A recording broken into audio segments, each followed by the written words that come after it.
приготовим королевскую ватрушку с маракуйей.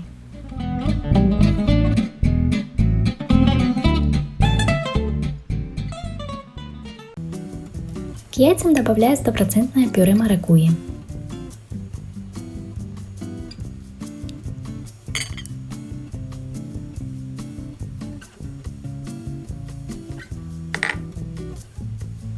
Перекладываю сметану, и из общего количества крахмала я добавляю около 10 грамм.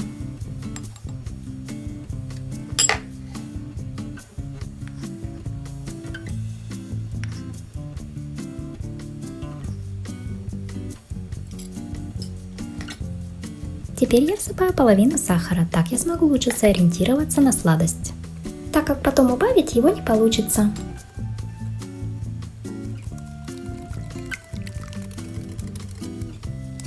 Перекладываю творог и хорошо перемешиваю.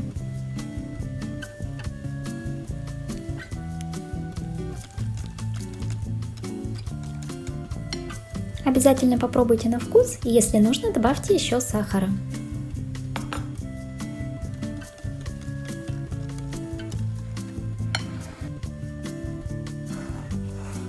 Муку пересыпаю в большую миску, где ее соединяю с оставшимся крахмалом и сахарной пудрой.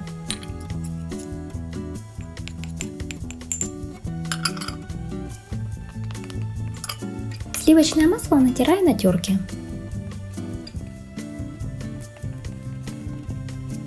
Теперь хорошо растираю руками, чтобы добиться однородной крошки.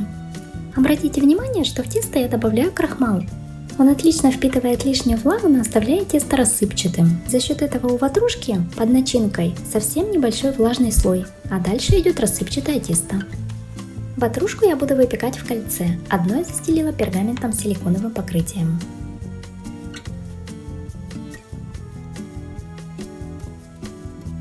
Распределяем тесто по бокам и днищу, при этом бока я прижимаю достаточно сильно.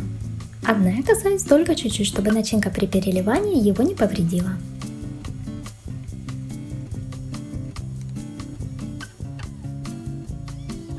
Переливая начинку и оставшуюся крошку распределяю сверху.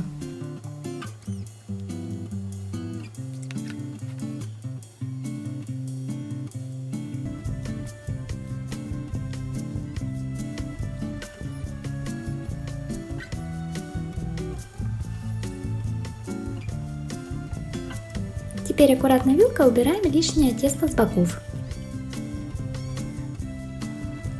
Ватрушку ставлю в разогретую духовку до 180 градусов и выпекаю первые 20 минут. Затем, по истечении этого времени, я убавляю до 170 и выпекаю ее до золотистого цвета.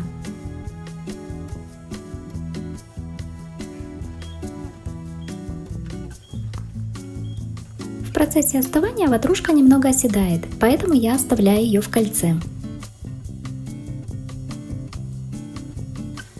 Немного подравниваю ее форму вилкой. Затем кольцо можно снять и оставить ее остужаться при комнатной температуре. Так как моя ватрушка горячая, я ее переношу с помощью небольшой досочки, ее я подложила под пергамент. Вообще рекомендую ее перекладывать, когда она полностью остынет, так у вас точно не будет трещин и она выйдет без дефектов. Надеюсь, вам понравится рецепт, ставьте лайки, подписывайтесь на канал. Всем пока!